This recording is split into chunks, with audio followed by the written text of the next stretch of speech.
कहानी शुरू होती है रेमी नाम के एक आदमी से जो बहुत अच्छा पेंटर था। अपनी बीवी और बच्चों के साथ बहुत अच्छी जिंदगी गुजार रहा था। एक दिन इसने देखा जब वो अपने बच्चों के साथ खेल रहा था कि वो अपनी कुर्सी के अंदर धंसता जा रहा है, यानी जैसे कोई चीज उसे अपनी तरफ खींच रही हो। मगर वो फौरन से खड़ा तो हो जाता है, लेकिन ये अजीब चीज वो काफी देर तक सोचता रहता है। उस दिन के बाद उसके साथ अजीब अजीब चीजें होने लगी, जैसे वो कभी सोफे के अंदर धंसने लगता तो कभी बेड के अंदर। मगर उसको इन सब बातों के बारे में कुछ भी समझ नहीं आ रहा था कि उसके साथ क्या हो रहा है। वो इस चीज के बारे में काफी ज्यादा सोचता है। एक दिन वो स्टूडियो में जहाँ पर वो पेंटिंग करता था अपने बच्चों के साथ था। उधर वो काम करते हुए पानी का टैप बंद करना भूल गया, जिससे उसका सारा स्टूडियो पानी से भर जाता है। उसकी छोटी सी गलती की वजह से उसका सारा स्टूडियो बर्बाद हो गया था। वहाँ पर जब वो अपनी कुछ पेंटिंग्स को बचाने की कोशिश भी करता है, मगर जैसे ही ये पेंटिंग्स लेने जाता है वो जमीन के अंदर धंसने लगता है। मगर इस बार वो बाहर नहीं आया था बचकर, वो किसी और दूसरी दुनिया के तालाब में पहुंच चुका था, जहां एक नहीं, दो नहीं, बल्कि 3 सूरज थे। वहां पर वो कुछ जंगली लोगों को भी देखता है, मगर अगले ही पल उसको कोई पानी से खींच लेता है। अब वो वापस अपनी दुनिया में आ गया था,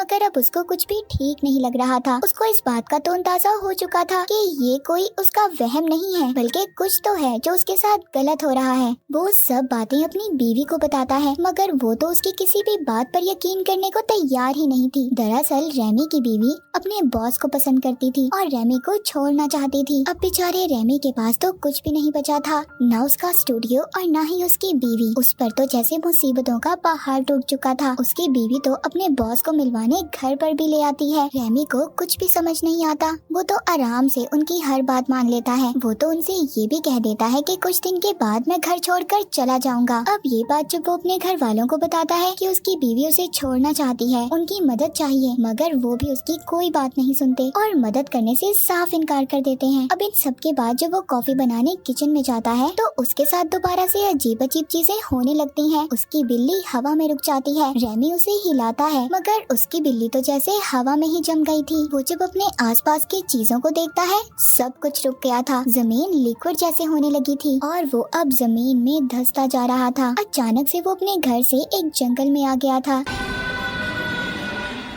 यानी दूसरी दुनिया में। तभी वो देखता है जंगली लोग जानवर को काट कर पका रहे हैं। वो उनसे मदद मांगता है तो वो तो रेमी को अपना खाना समझ रहे थे। उसके पीछे भागते हैं उसे पकड़ने के लिए, मगर वो किसी न किसी तरह अपनी जान छुड़ाकर भाग जाता है। अब जिसके बाद वो गांव में आ जाता है। वहाँ पर आकर वो गार गुफा में छुप गया था। तभी अचानक से कोई चीज उसको खींचती है और वो अचानक से आकर दोबारा से अपने घर में गिरता है। सब घर वाले परेशान हो गए थे, सारी चीजें बिखर जाती हैं, मगर कोई भी इस बात पर यकीन करने के लिए तैयार ही नहीं था। वो आपस में ये बातें करते हैं कि रेमी पागल हो गया है। तभी वो बेहोश हो जाता है। अब उसकी आंख हॉस्पिटल में खुलती है, मगर डॉक्टर भी उसकी किसी बात पर यकीन करने के लिए तैयार ही नहीं थे। अब रेमी जब अपने स्टूडियो में जाता है तो वहाँ पर बैंक वाले, कस्टमर्स सब उससे पैसे लेने आए हुए थे, लेकिन अचानक से सब हिलना बोलना बंद कर देते हैं। वो दोबारा से जमीन के अंदर जाने लगा था। वो सबको बुलाता है, देखो मेरी तरफ, मगर कोई भी नहीं बोल रहा था। बोलते भी बेचारे कैसे, सब जम गए थे। अब वो तीसरी बार उस दूसरी दुनिया में पहुंच गया था। वहाँ पर बहुत सारे जंगली लोग थे, जिन्हें देखकर ऐसा लग रहा था कि जैसे वो इसी का इंतजार कर रहे हों। इशारों ही इशारों में इसे उनकी बात समझ आती है कि वो इसे उड़ने का कह रहे हैं। रेमी को ऐसा लग रहा था कि शायद वो उड़ सकता है। वो जोश में उड़ने लगता है, मगर बेचारा नीचे जाकर गिरता है। वो उसको वहाँ पर जबरदस्ती जादुई फल खिला देते हैं। अब उस फल के खाने की वजह से रेमी भी उनकी जुबान को समझने लगा था।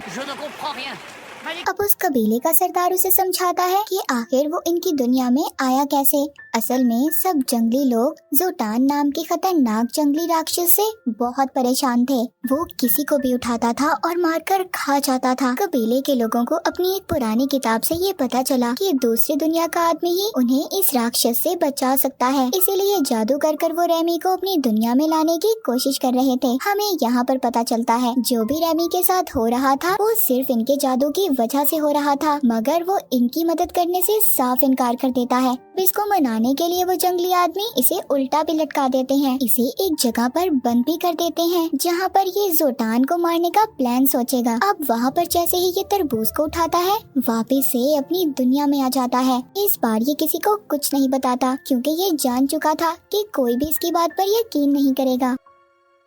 वो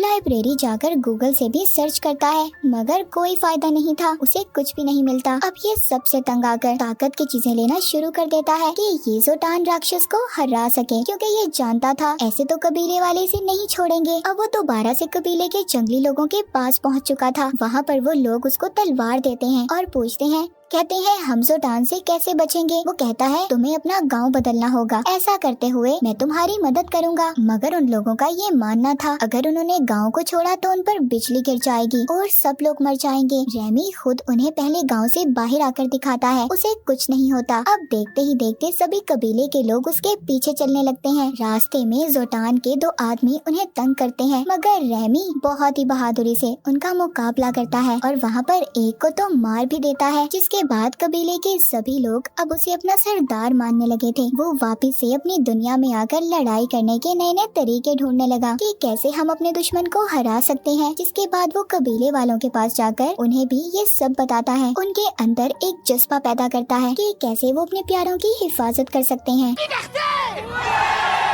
इसके बाद ये अपनी दुनिया में आकर अपने बेटे के साथ टाइम गुजारता है और फिर दोबारा से दूसरी दुनिया में चला जाता है। तभी वहाँ पर ये देखता है कि वहाँ पर तो जंग छिड़ चुकी थी। जोटान की आर्मी कबीले के लोगों पर भारी पड़ रही थी, उन्हें बुरी तरह मार रही थी। अब ये सभी लोगों को बचाकर एक जगह पर ले आता है और उन्हें अपना प्लान बताता है। जिसके बाद ये जोटान के आदमियों के पास जाकर उनकी बेइज्जती करता है, उन्हें थप्पड़ मारता है और फिर वहाँ से भाग आता है। सब उसका पीछा कर रहे थे। ये अपने कबीले के लोगों को कहता है इन पर हमला कर दो। इसका प्लान कामयाब हो गया था और खुद भागकर एक दरख्त में छुप गया। अब कबीले के लोग जोटान की आर्मी पर तीर बरसा रहे थे। सारी दुश्मन आर्मी मारी जा चुकी थी। अब ये सब कबीले के लोग रेमी के आगे सर झुका लेते हैं। वो अब उनका राजा बन चुका था। रेमी ने टेक्नोलॉजी का इस्तेमाल करके गाँव में बहुत कुछ बनवाया। कबीले वाले उसे अपना गॉड समझने लगे थे। उसे यहाँ हर चीज के मजे मिल रहे थे जो मजे बादशाह लिया करते थे। उसके आसपास भी बहुत सारी लड़कियां थी। काफी टाइम ऐसे ही गुजर जाता है। अब वक्त के साथ साथ रेमी भी बदल गया था। जहाँ पहले वो एक डरपोक इंसान था, मगर अब काफी ना डर और बहादुर हो गया था। वो कबीले वालों के साथ गुलामों जैसा सलूक करने लगा था।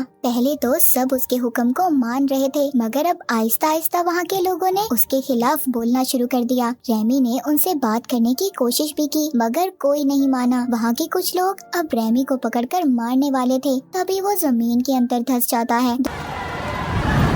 दोबारा से अपनी दुनिया में आ गया था। रेमी अपना सबक सीख चुका था कि लोगों को ऐसे राजा की जरूरत नहीं होती जो उनके साथ गुलामों जैसा सलूक करे। रेमी वापस अपनी दुनिया में आकर अपने दोस्त से मदद मांगता है ताकि वो दोबारा से पेंटिंग्स को शुरू कर सके।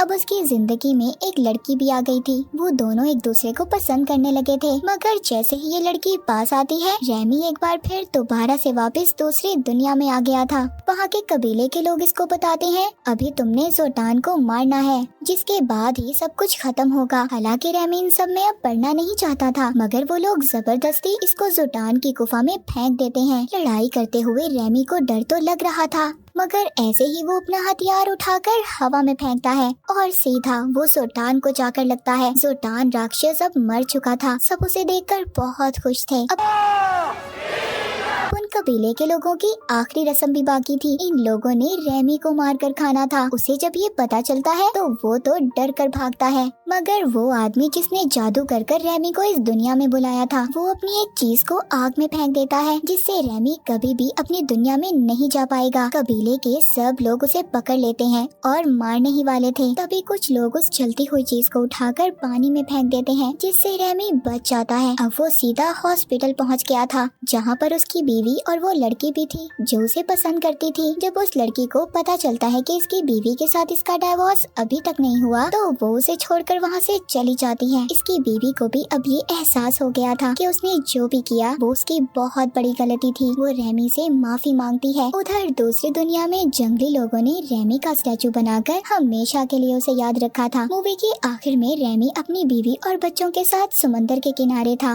सब कुछ बिल्कुल ठीक हो चुका था। सब लोग बहुत खुश थे और इसी हैप्पी एंडिंग के साथ ये मूवी यहीं पर खत्म हो जाती है।